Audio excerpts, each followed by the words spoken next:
बड़े इंतजार के बाद एक बार फिर से मध्य प्रदेश के अंदर 1000 पदों पर जो है फाइनली मध्य प्रदेश पुलिस आरक्षक की भर्ती आ चुकी है। तो जो उम्मीदवार यहाँ पर फॉर्म भरना चाहता है और जानना चाहता है क्वालिफिकेशन क्या है, इसका आयु लिमिट क्या है, इसके जो है कहाँ जो है इसकी जो है नियुक्तियां होगी, कब इसकी नियुक्ति होगी, क्या है, सारी की सारी चीजों के बारे में हम वन बाई वन करके जानेंगे। तो आइए दोस्तों हम जानते हैं वन बाई वन करके, क्योंकि 1000 पूरे पद है और कहाँ कहाँ आप लोगों को नियुक्ति मिली, कैसे इसके फॉर्म भरे जाएंगे, क्योंकि आप सब लोग जानते हैं कि ये जो भर्ती है यहाँ पर ऑफलाइन फॉर्म भरे जाएंगे। ठीक है ना, पूरे 1000 पद हैं, कहाँ कहाँ किन किन क्षेत्रों की आप, और क्या है आपका निवास प्रमाण पत्र में, क्या कम से कम 10 साल होना चाहिए, क्या है, वो सारी चीजों के बारे में हम वन बाई वन करके जानेंगे। ठीक है ना, तो आइए यहाँ पर सबसे पहले हम देखते हैं कि कुछ इस तरीके का यहाँ पर आप लोग को रिक्रूटमेंट देखने को मिलेगा, जिसमें ये रिक्रूटमेंट जारी हो चुका है।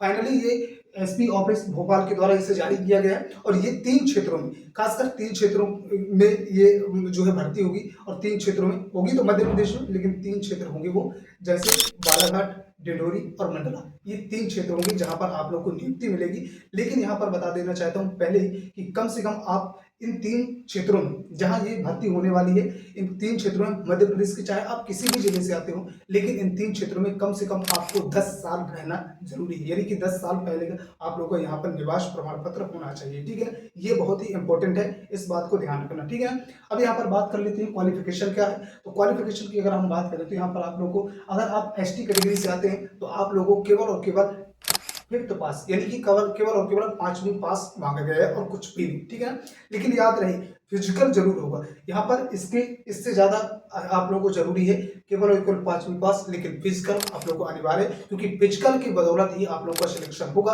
और यहाँ पर आप लोगों को लिखित परीक्षा होने वाली नहीं है। ठीक है ना, दूसरी बात ये।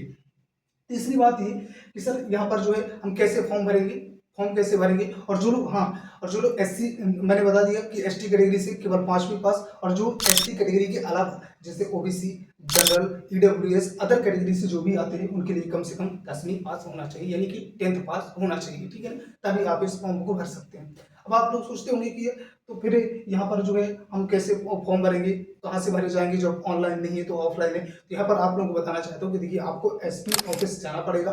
ठीक है ना, वहाँ पर अपने जो भी डॉक्यूमेंट है उनको तो इसके बारे में दिया ही गया है। तो ठीक है ना, आपको मार्कशीट लेके जाना है, आधार कार्ड लेके जाना है, पैन कार्ड है तो पैन कार्ड लेके जाना है। ठीक है ना, प्रमाण पत्र लेके जाना है, निवास प्रमाण पत्र खास का, इनको लेकर जाना है और वहाँ पर एसपी ऑफिस में जाना है। वहाँ एक फॉर्म दिया जाएगा आप लोगों को, उस फॉर्म को आप लोगों को भरना है और भरने के बाद वहाँ पर सबमिट कर देना है, यानी कि उनको दे देना है। ठीक है ना, इसके बाद आप लोगों को बुलाया जाएगा, इसके जो है इसकी ट्रेनिंग के लिए आप लोगों को फाइनली बुलाया जाएगा, आप लोगों को फिजिकल के लिए बुलाया जाएगा। ठीक है ना, अगर आप लोगों का नाम आएगा तो यहाँ पर आपको फिजिकल को सभी लोगों को बुलाया जाएगा खासकर। ठीक है ना, और जैसे खास फिजिकल में जिसके जितने नंबर हो गए, ऐसा नहीं है यहाँ पर कि भाग जाओ, देखकर पहले पूरे सुन लो।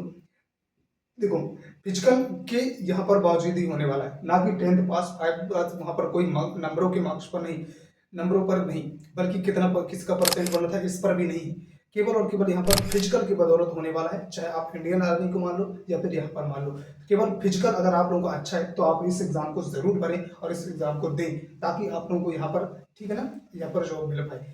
अगर हम बात करें सैलरी क्या होगी, तो सैलरी पूरी की पूरी 25,000 रुपये आप लोगों को सैलरी मिलेगी और हर 6 महीने में आप लोगों की योग्यता को निखारा जाएगा, यानी कि देखा जाएगा। ठीक है ना, आप काम कैसे करते हैं, आपके काम करने का ढंग क्या है, किस तरीके से आप वैसे ही प्रमोशन मिलते रहेंगे। ठीक है ना, तो इस तरीके से। दूसरी बात ये कि महिलाओं के लिए बहुत अच्छा है ये मौका, महिलाओं के लिए इसलिए क्योंकि महिलाओं को इस जो एग्जाम होने वाला है, इस भर्ती के अंदर महिलाओं को 35% का रिजर्वेशन मिलने वाला है। कितना? 35% का जो है यहाँ पर रिजर्वेशन मिलने वाला है।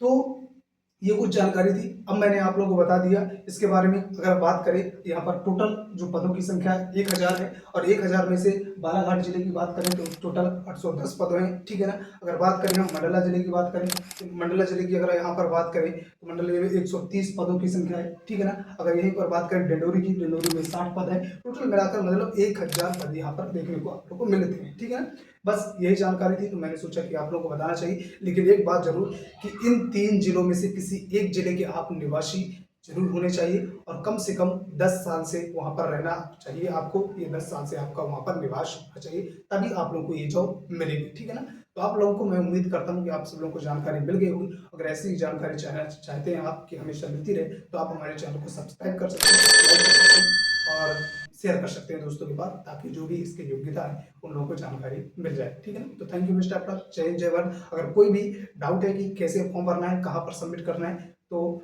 अब आप लोग मेरे पास कमेंट करिएगा, मैं आप लोगों को रिप्लाई दूंगा। थैंक यू मिस्टर आफ्टर, जय हिंद जय भारत।